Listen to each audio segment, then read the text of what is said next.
बोल मारी अम्बे, बोल मारी अम्बे, हे बोल मारी अम्बे, हे बोल मारी अम्बे, बोल मारी अम्बे,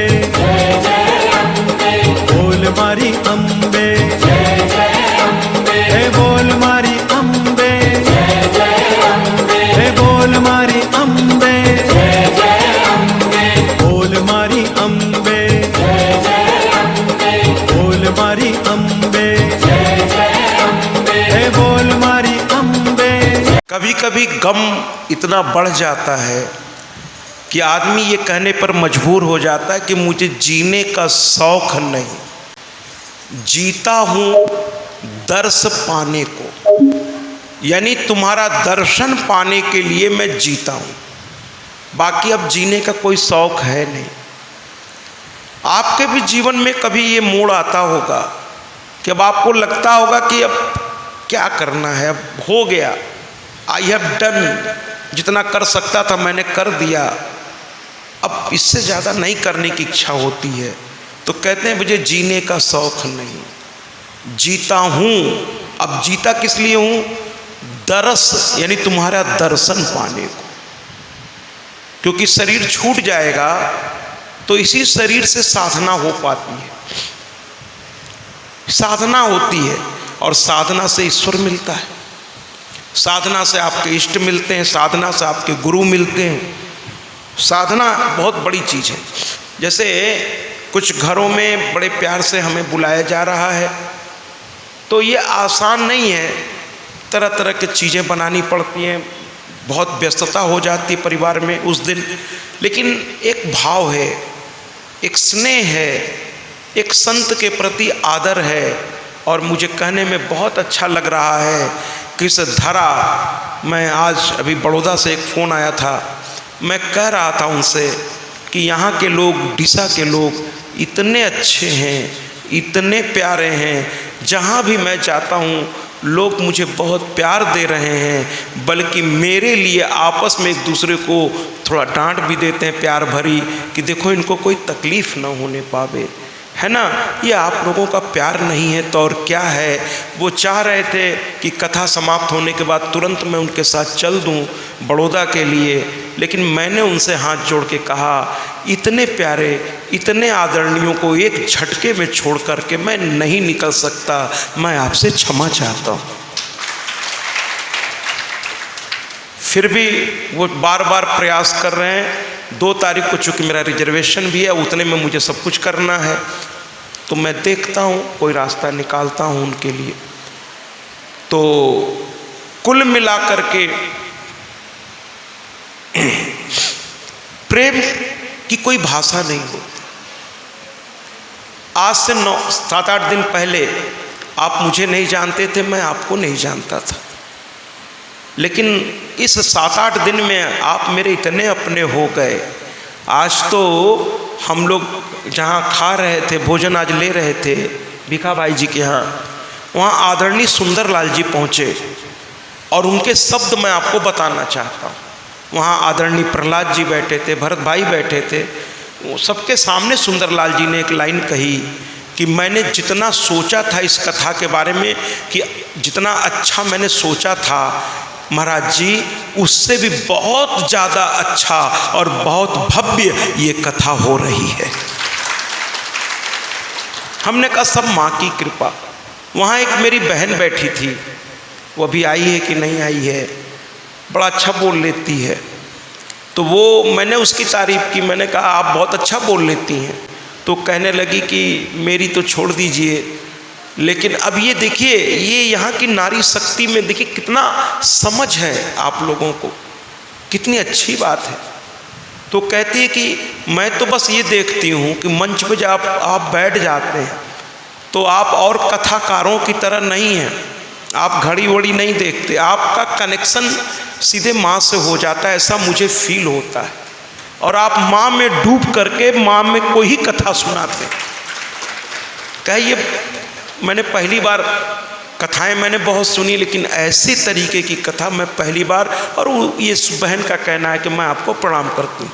सुबह सुबह एक और आदरणीय नारियल पानी लेकर अपने बच्चे के साथ चले, क्योंकि रात में मैं गया था मनोज जी के घर, तो वो मेरी थकान देख करके उनको से रहा नहीं गया, वो नारियल पानी लेकर के चली आई सुबह सुबह, और सबसे कहती रही थोड़ा इनको आराम भी दो।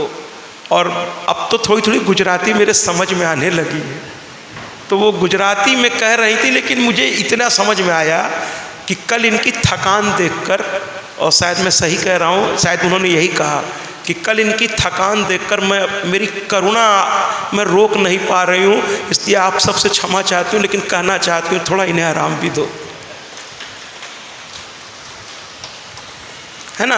आप सभी बहुत अच्छे हैं, सभी मुझे बहुत आराम भी दे रहे हैं, स्नेह भी दे रहे हैं। क्या करें, आदरणीय प्रहलाद जी के ऊपर भी जिम्मेदारियां हैं। अब सब उन्हीं से कहते हैं आप मेरे यहाँ लेके आइए, मेरे यहाँ लेके आइए। वो बेचारे परेशान हो गए हैं, सुंदरलाल जी भी। तो सबका दिल रखने के लिए, है ना, थोड़ा सा हम भी सोचते हैं कि किसी का दिल न दुखे।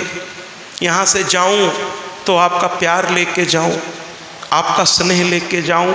रही बात थकान की, शरीर की, तो ठीक है, मैया सब देखेगी, जैसी मैया की कृपा।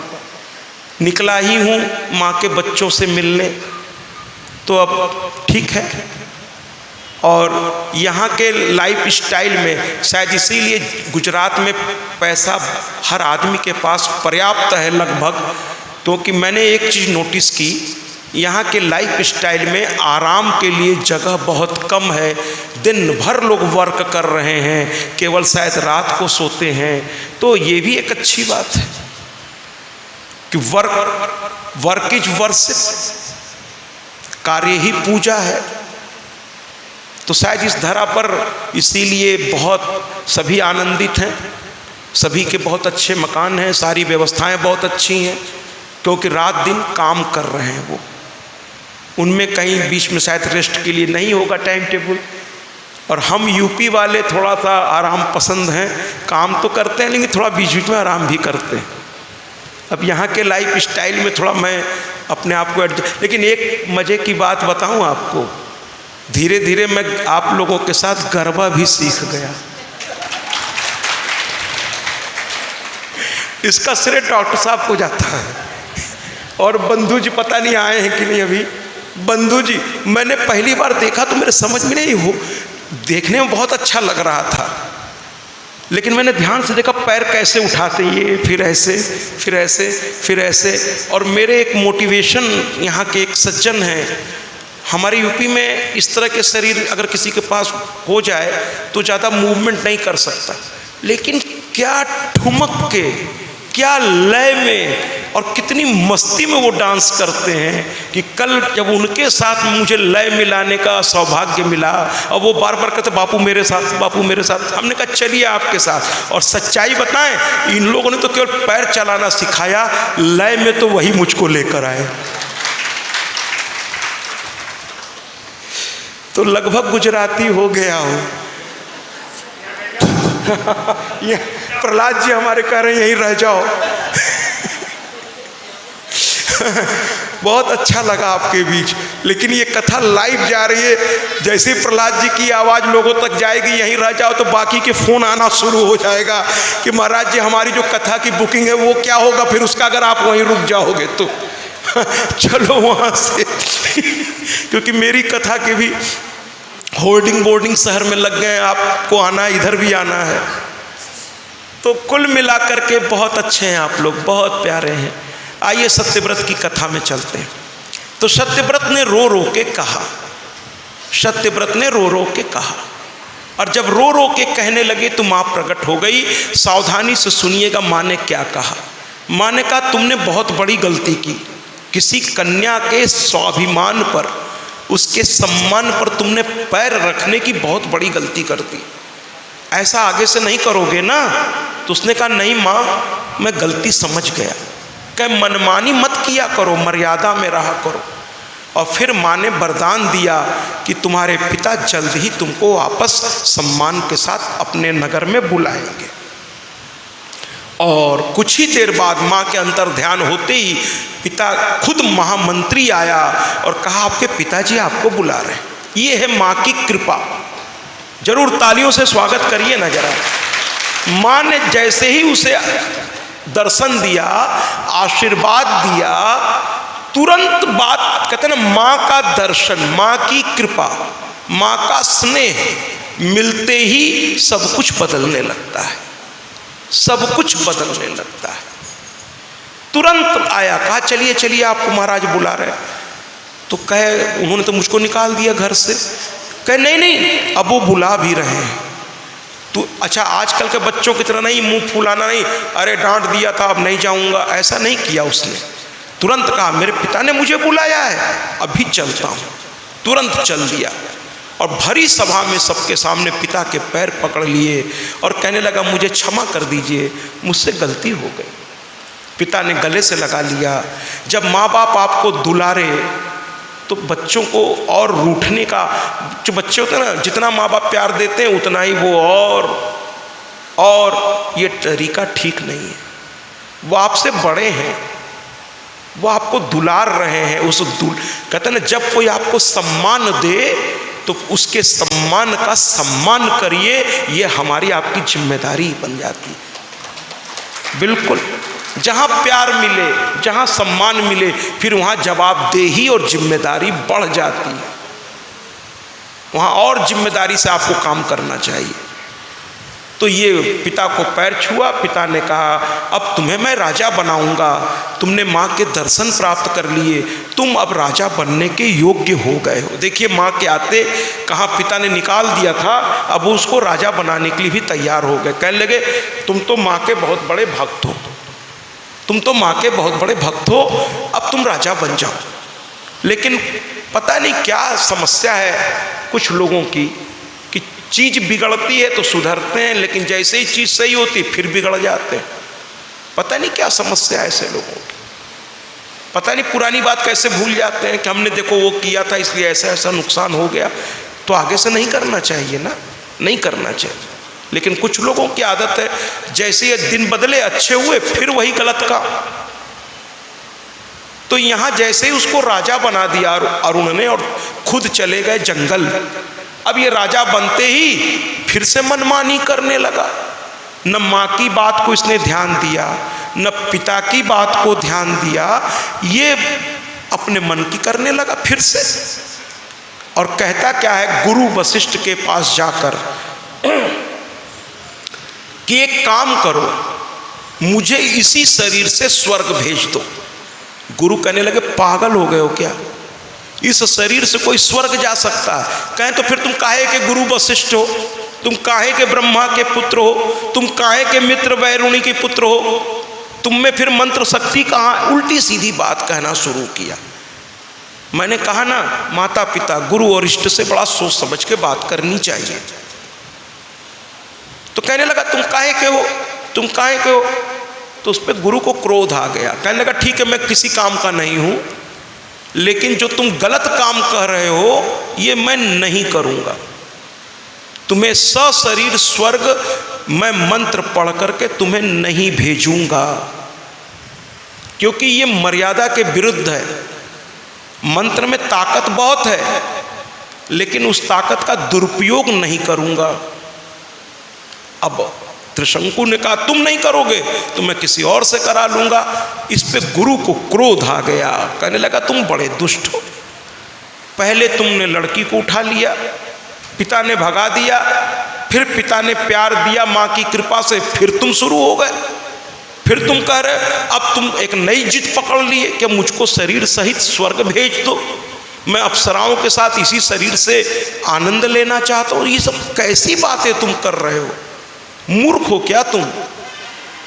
लेकिन ये कुछ मानने को तैयार नहीं। कहने लगा कि देखो मैं राजा हो गया हूं, अब मेरे पिता नहीं है, मैं राजा हूं, सोच समझ के मुझसे बात करो, या तो मेरा कहा मानो और नहीं तो फिर बताओ इंतजाम करें तुम्हारा। गुरु वशिष्ठ को क्रोध आ गया, कहा तुम मेरा इंतजाम करोगे? मैं तो राम इस कुल में आए थे इसलिए इस कुल के साथ हूं मैं, वरना मुझे कोई लालच नहीं है तुम्हारे राज्य की, तुम्हारे दौलत की। लेकिन अब तुम ऐसी बात बोलते हो तो मैं तुम्हें श्राप देता हूं कि तुम 3 जगह से तुम्हारी ललाट पर गहरे दाग पड़ जाए, और आज से दुनिया सत्यव्रत के नाम से नहीं, तुमको त्रिशंकु के नाम से पुकारेगी। त्रिशंकु, 3 गहरे दाग ललाट पे पड़ गए उसके। कानों का कुंडल पत्थर में बदल गया, राजसी वस्त्र एकदम गंदे मैले कुचैले कपड़ों में बदल गया, देखने में एकदम चंडाल लगने लगा। गुरु के श्राप से उसकी लक्ष्मी जाती रही उसके पास से, उसके चेहरे की चमक चली गई। संतों को मैं हर घर में जाता हूँ तो कहता हूँ, देखिए अपने भगवान को खुश रखिए, संतों को तो आप सेवा करते ही, ये बहुत अच्छी बात है, और माता पिता को इतना कर लीजिए, बाकी सब अपने आप हो जाएगा। संतों की सेवा, माता पिता की सेवा और इष्ट की सेवा और अपने काम को सही तरीके से करना चाहिए। ये सब चीजें मिलकर के ही होती है। तो सत्यव्रत को फिर से श्राप मिल गया। अब 3 गहरे चेहरे पे दाग पड़ गए उसके मस्तक पर। और 3 दाग क्यों डाले गए? पहला, उसने एक लड़की का अपमान किया, पहला दाग इसलिए गुरु ने दे दिया उसको। दूसरा, गुरु का अपमान किया, शास्त्र का अपमान किया, मर्यादाओं से बाहर जाने की बात कर रहा है कि इसी शरीर से मुझे स्वर्ग भेजो, इसलिए दूसरा दाग दे दिया। और तीसरा दाग इसलिए दिया कि उसने पिता की और एक बार गौ की हत्या की थी, इसलिए तीसरा दाग भी उसके शरीर पर गुरु ने दे दिया।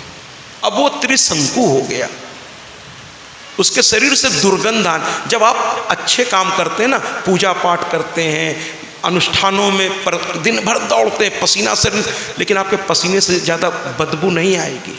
अगर आप कोई अच्छे काम में कर रहे हैं तो आपके शरीर से अगर की खुशबू आएगी। हवन करा रहे हैं, यज्ञ कर रहे हैं, है ना, कथा में है, अनुष्ठान में है, घर में पूजा पाठ, तो आपके शरीर में पसीना भले होगा लेकिन उसमें बदबू नहीं होगी। लेकिन आप भौतिक काम में अगर लगे हैं तो उसमें से पसीने से स्मेल आ सकती है। माने पवित्र काम में लगने से शरीर भी पवित्र हो जाता है, लेकिन गलत चीज से शरीर भी अपवित्र हो जाता है। अब इसका शरीर अपवित्र हो गया और ये जो है इसके शरीर से दुर्गंध आने लगी। जिसके शरीर से बहुत दुर्गंध आती हो, कुछ तो केमिकल लोचा भी हो सकता है, लेकिन वो केमिकल भी आपके विचारों से ही शरीर में निकलता है। विचारों को शुद्ध करिए, अपने आप शरीर के हार्मोन्स हर कुछ संतुलित हो जाएंगे। विचारों को शुद्ध करिए। मैं नवयुवकों से कहना चाहता हूँ, पुराने लोगों से पूछिए कौन सा परफ्यूम, कौन सा बॉडी परफ्यूम उस समय बिकता था।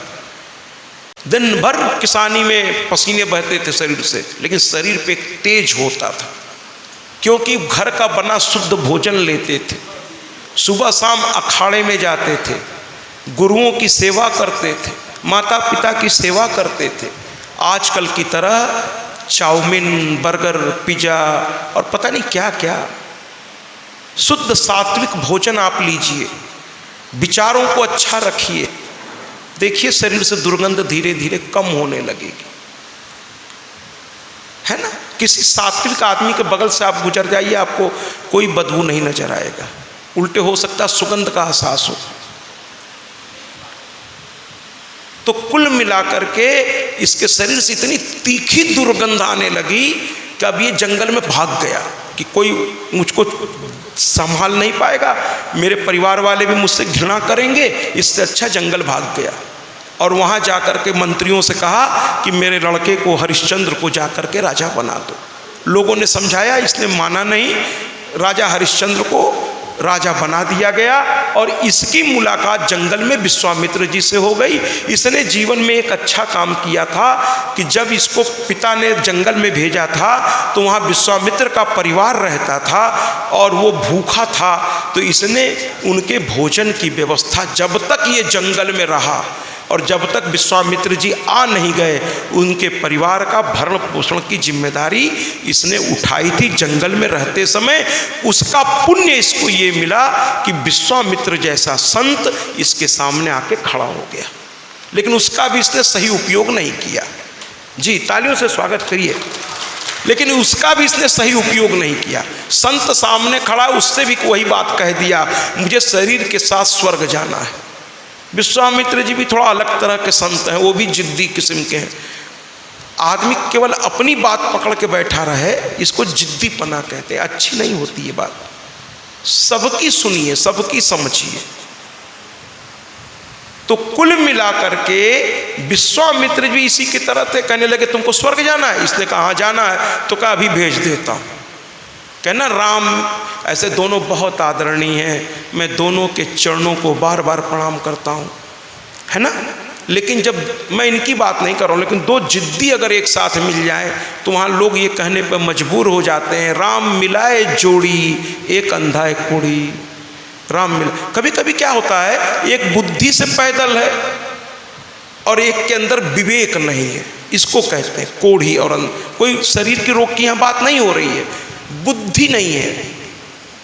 बुद्धि जिसके पास नहीं है उसको कुछ भी दिखाई नहीं दे रहा सब। और जिसके पास बुद्धि है ना महाराज, विवेक है, ज्ञान है, वैराग्य है, उसकी आंखें हो ना हो कोई फर्क नहीं पड़ता। और मैं तो कहता हूँ कि कभी किसी बात परिस्थिति से अगर चली जाए, कोई आपके शरीर का कोई अंग काम न करे, तो ईश्वर बड़ा दयालु है, बाकी चीज़ें आपको इतना दे देता है कि उसकी क्षतिपूर्ति उसमें वो कर देता है।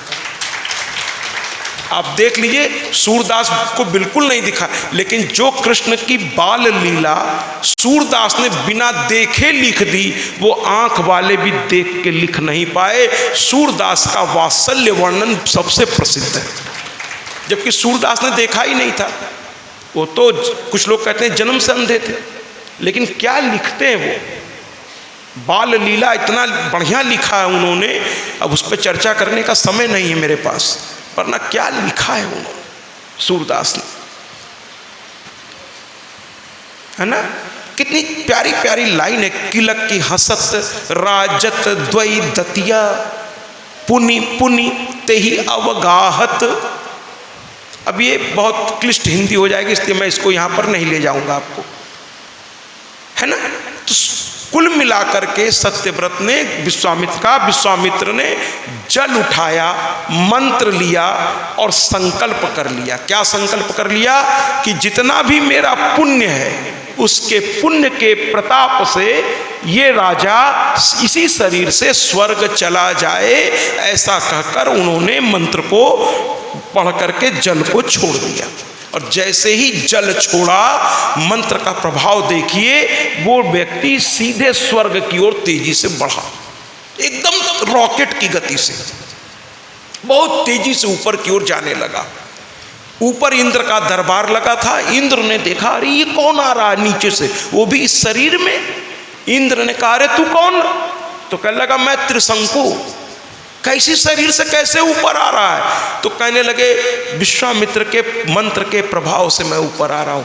कहे वो तो ठीक है मंत्र का प्रभाव, लेकिन इस भौतिक शरीर का त्याग किए बिना तू स्वर्ग या नरक कहीं नहीं जा सकता। पहले शरीर को त्याग कर, फिर तेरी आत्मा, तेरे जीवन में तूने क्या किया, इसका हिसाब किताब चित्रगुप्त जी बताएंगे। फिर यमराज तय करेंगे कि तुझे स्वर्ग जाना है कि नरक, फिर वहां तू ले जाया जाएगा। एक प्रोसीजर है। तू शरीर के साथ स्वर्ग में।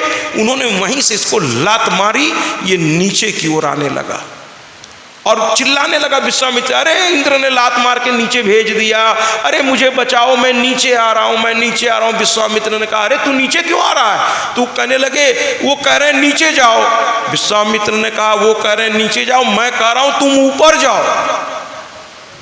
वो कह रहे हैं नीचे जाओ, मैं कह रहा हूं ऊपर जाओ। अब इधर से विश्वामित्र मंत्र की शक्ति और बढ़ा दिए, उधर से इंद्र ने भी शक्ति बढ़ा दी। न ये ऊपर अब जा पा रहा था, न नीचे आ रहा था। दोनों शक्तियों के बीच ये बीच में ही लटक गया। त्रिशंकु कहते क्या है? इसी को कहते हैं जब कोई आदमी दो लोगों के चक्कर में बीच में ही न इधर का न उधर का, तो लोग कहते हैं अब ये त्रिशंकु हो गया। शाला के आदरणीय महंत पधारे हैं, आप सब जोरदार तालियों से इनका अभिनंदन करिए। बहुत बीमार आप रहते हैं, लेकिन हम लोगों के स्नेह में देखिए चले आ रहे हैं। इनको ससम्मान स्थान दें और इनका अभिवादन करें।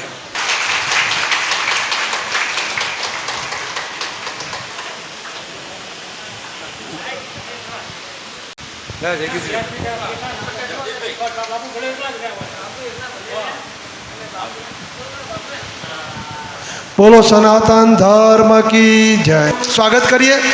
હું સુંદરલાલભાઈ ડાયાબેન વિનંતી કરું કે શાલ ઓઢાડીને તેમનું સન્માન કરશે।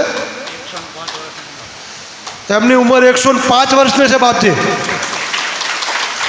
105 साल के हैं। अरे बाप, 105 साल। बैठाइए बैठाइए बैठाइए बैठाइए। બહુ ઊંચો છે અને સાદું છે। હવે એક વાત કહી દઉં વચ્ચે, જે સીતારામ ગૌશાળાની સેવા કરનાર સોહનલાલ વકીલ, એને યાદ કર્યા વગર રહેવાય નહીં। તો એ ભાઈ હાલ કોમામાં છે અને અમદાવાદ છે છેલ્લા 3 વર્ષથી। એને પણ આપણે હૃદયથી યાદ કરીએ, તાળી વગાડીને યાદ કરીએ, કારણ કે એક સાચો સેવક એ છે। અમે તો ખાલી દેખાવમાં છીએ, એ હયાત નથી। सुंदरलाल जी ने बहुत सरस बात की। सोहनलाल जी है ना जो सोने, वो अध्यस्थापक है, गौशाला के अध्यस्थापक। वो अभी कोमा में है, हॉस्पिटल में एडमिट है। उनको भी अभी याद करते हैं सब। थोड़ी स्वागतनी बातों ले लिए बच्चे, ले सकते हैं। जय माता जी। सुंदर આપણે પાછલા 7 દિવસ સરસ કથાનું શ્રવણ સત્યાજી મહારાજ આપણને કરાવી રહ્યા છે। ગઈકાલે આપણને શિવ વિવાહમાં બહુ મોજ કરાવી અને આપણે બધા એમાં ખૂબ ઝૂમી ઉઠ્યા અને લોકોનો સહકાર પણ સારો મળ્યો। સુંદરકાંડમાં પણ બહુ સરસ સહકાર મળ્યો। ગઈકાલે ભજન પણ બહુ સરસ રીતે થયા, એમાં પણ સારું એવું યોગદાન મળ્યું આપ બધાનું। અને આજે રાત્રે લગભગ આવતીકાલે શુક્રવાર રાત્રે અહીંયા આનંદનો ગરબો રાખવામાં આવ્યો છે। શુક્રવાર રાત્રે 8 વાગે, શુક્રવાર રાત્રે 8 વાગે આનંદનો ગરબો થશે। તો તમામ માતાઓ બહેનોને હાર્દિક આમંત્રણ છે। રાતના 8 વાગે બધા પાછા જમીન આવી જઈશું। અત્રે જેના તરફથી આપણને યોગદાન મળ્યું છે એવા કેટલાક દાતાઓને આપણે યાદ કરી લઈએ, પછી આપણે મૂળ કથાના પ્રવાહમાં ચાલ્યા જઈએ। જોરદાર તાળીઓ। ઠક્કર ભીખાલાલ છગનલાલ, ભીખાભાઈ તેઓ શ્રી પણ અત્રે પધારે। ભીખાભાઈનું પણ આપણે શાલ ઓઢાડી સ્વાગત કરીશું। ભીખાભાઈ પણ પહેલા જ દિવસથી સરસ સ્વાગત પણ એમણે કર્યું। બેનને બંને આવી જાઓ।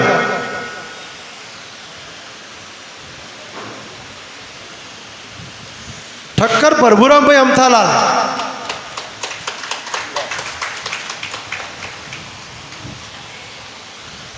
જાની ભરતભાઈ મેનેજર, આપણી વાડીના મેનેજર ભરતભાઈ પાટીલ ગીતાબેન, એમના તરફથી આપણને 5100 રૂપિયાનું દાન મળ્યું છે। પાટીલ ગીતાબેન આઈએ। નારી શક્તિ પણ કંઈ કમ નથી। જો એ તેઓ ઈચ્છે તો જે ધારે એ કરી શકે। અમારે ઉપરી આપો સાલ વરજભાઈ, સુંદર કાકા સાલ આપો, બેન ઉઠાડી દે એમને। પાટીલ ગીતાબેનનું સ્વાગત થઈ રહ્યું હોય, નારી શક્તિનું જ્યારે સ્વાગત થતું હોય તો જોરદાર તાળીઓના ગગડાટથી આપણે વધાવી લઈએ। ઝમરભાઈ પરિવારમાંથી કોઈ આવ્યું હોય તો આવે। ઝમરભાઈ પરિવાર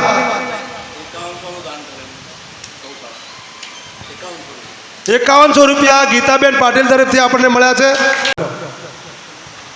જોરદાર તાળીઓ। નારી શક્તિનું સ્વાગત થતું હોય ત્યારે આપણે બહેનો તો ખાસ તાળીઓ વગાડી, ભાઈઓ તો વગાડે જ।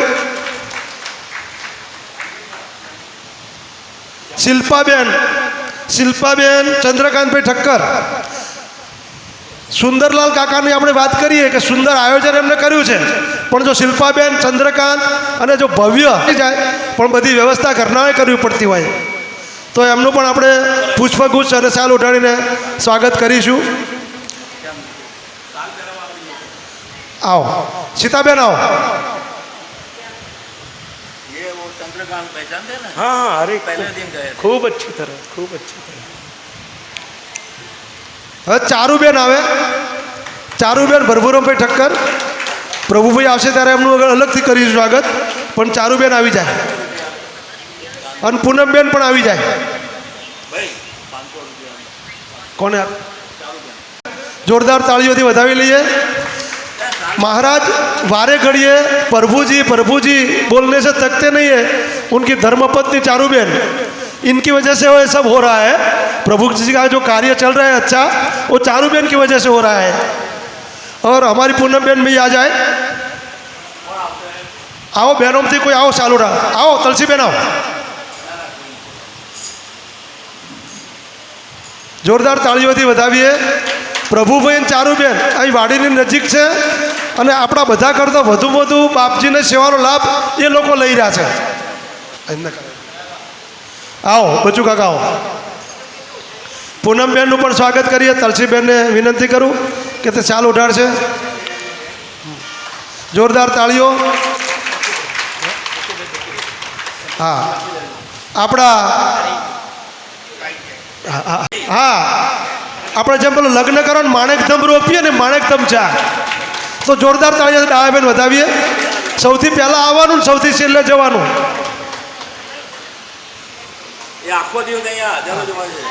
હવે આપણા ખાસ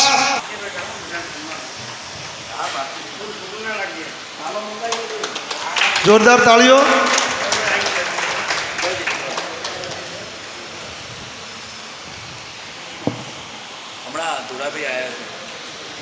હવે જેના થકી આખું આયોજન ખરેખર થયું છે એવા પ્રહલાદ ખરેખર નર નારાયણ જેવું દંપતી છે. ખૂબ ધાર્મિક દંપતી છે આ. એક અને ધર્મ लोग मुझे पुष्प दे रहे हैं, लेकिन मैं इन्हें पुष्प दूंगा, है ना. ये हर चीज़ के लिए बड़े जिम्मेदार हैं. न खुद चैन से दिन भर ना हमें रहने दे. और अगर इनकी भाषा में कहूँ ना तो ये शायद सबसे ऐसे ही कहते होंगे, कम से कम मेरे साथ प्लीज़ शब्द लगा देते हैं. इनका बस एक ही फ़ोन में मैं जान जाता हूँ. प्रहलाद जी का फ़ोन है, माने क्या, come immediately please, come fast please.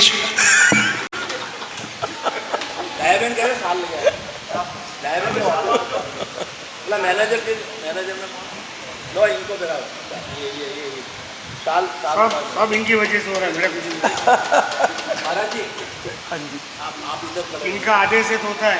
अरे अरे तुम इधर खड़े रहो. महाराज जी साल दे रहे हैं. माने के लोग है नहीं नहीं दोनों बोले रहे. બેન તમે ઉડાડી દો બેન.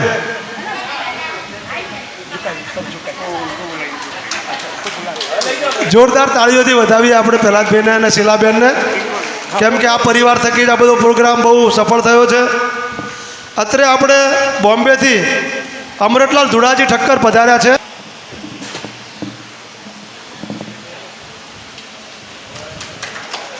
જોરદાર તાળીઓથી વધાવી લઈએ આપણે. ઊભા રહો અમૃતભાઈ.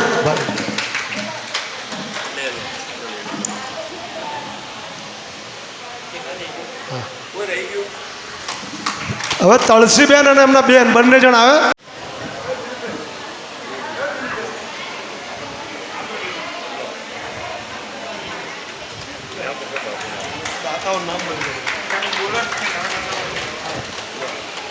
અહીંયા અવસર મજાનો છે. દેવી ભાગવત ચાલે છે. માત્ર ને માત્ર 2 દિવસ રહ્યા છે. હવે ભાગશાળી આત્માઓ ખૂબ જ 99 દિવસ સુધી લાભ લીધો છે. ખૂબ પુણ્યશાળી आत्माओं लाभ લીધો છે.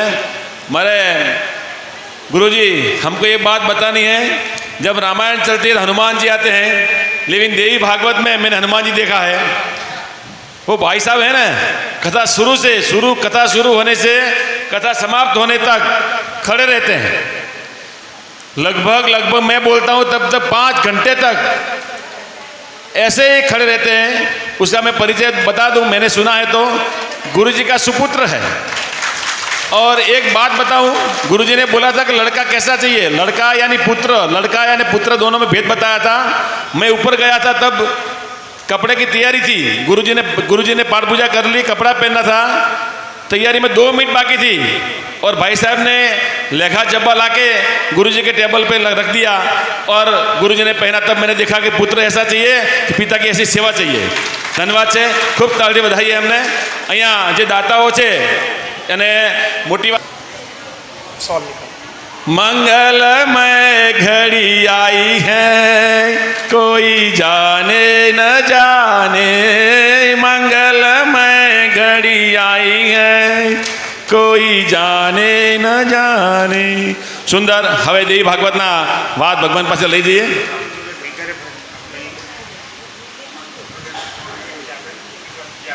સોનલબેન પ્રકાશબેનના નામથી 5100 કાલે આપ્યા હતા, ફરી પાછા પ્રહલાદબેન ઉભરો આવ્યો છે 2100 બીજા, એટલે લગભગ 7200 રૂપિયા અહીંયા સોનલબેનના નામે અહીંયા જમા થાય છે ગૌશાળામાં। આજે એમની પુણ્યતિથિ છે।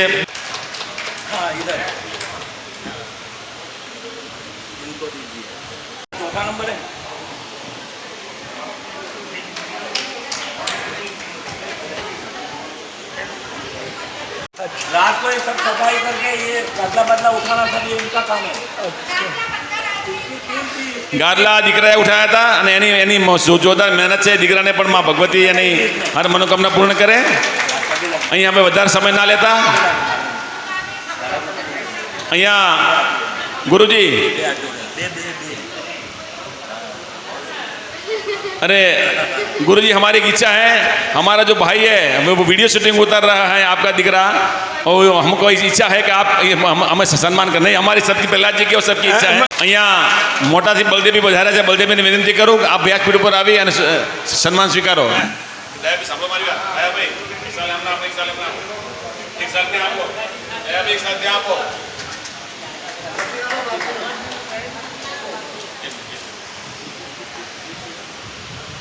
આ સાલ હનુમાનજીને ઉડાડાય છે અને આ સાલ મોટાને અમારા ભાઈને ઉડાડાય છે। બંને સાલ આ એમના જે કથા છે, વક્તા છે, એમના દીકરા છે। હા, બહુ સુંદર। એમને 4 કલાક ઊભા ઊભા સેવા કરી છે। અમારા કનુભાઈ અમારા વડીલ છે, એમના દ્વારા ઉડાડા સમાજ ઉડાડે છે। હર્ષ નામ છે એમનું અને પોતે કોમ્પ્યુટર એન્જિનિયર છે અને સારો એવો આખો વિડીયો શૂટિંગ જો એમનું વંદનની રીત જુઓ, એક રીત જુઓ, સુંદર સુંદર અતિ સુંદર। અહીંયા ભાગવત तरफ आ चुके हैं। स्वागत में इनके जोरदार तालियां। प्रिंट मीडिया के भी संरक्षक हैं। इस व्यास पीठ से मैं ऐसे आदरणीय व्यक्तित्व को यहाँ से स्वागत करता हूँ, आपका हार्दिक अभिनंदन करता हूँ। અહીંયા મગનભાઈને વિનંતી કરો કે વ્યાસપીઠ ઉપર આવો અને ગુરુજી દ્વારા સાલથી સ્વાગત સ્વીકારો। મગનભાઈ આપણા ડીસાના લેખાજાબામાં સંત છે, ભલે રાજકારણમાં પણ ઉત્તમ રાજકારણ એમના કહેવાય। અને જ્યારે જ્યારે બિકેરીજમાં જરૂર પડી છે, સંત સભામાં જ્યારે જરૂર પડી છે ત્યારે અમારે હાથે રહ્યા છે। એવા મગનભાઈને અહીંયા ખૂબ ખૂબ વિનંતી, ખૂબ ખૂબ ધન્યવાદ। આપ અહીંયા આવ્યા છો દેવી ભાગવત સાંભળવા, ધન્યવાદ।